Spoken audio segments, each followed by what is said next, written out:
नमस्कार, मी संकेत Deshpande. Top news मराठीमध्ये आपलं स्वागत. बागेश्वर बाबांना छत्रपती शिवाजी महाराजांबद्दल केलेल्या वादग्रस्त वक्तव्यानंतर राष्ट्रवादी काँग्रेस पार्टीचे आमदार अमोल मिटकरी यांनी कठोर शब्दात बागेश्वर बाबाचा समाचार घेतला आहे. महाराष्ट्रातील जनतेला छत्रपती शिवाजी महाराजांचा खरा इतिहास माहिती आहे.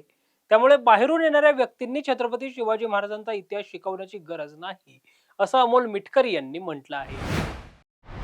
मुळात बागेश्वर बाबा उर्फ धीरेंद्र शास्त्री हाच माणूस वादग्रस्त आणि ते एक विदूषकी पात्र आहे.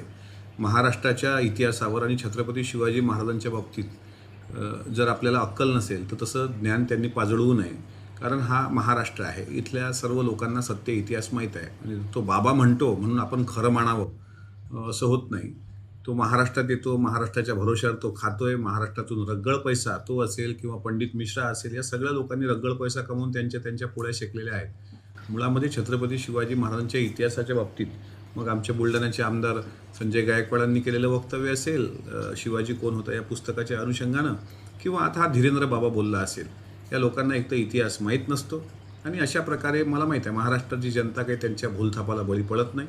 म्हणून या भोंदू बाबाच्या किती आपण त्याला गांभीर्यानं घ्यायचं एवढं महाराष्ट्राच्या जनतेला सांगायची काही आवश्यकता नाही. त्यामुळे या मूर्खाकडे दुर्लक्ष केलेलं कधी चांगलं.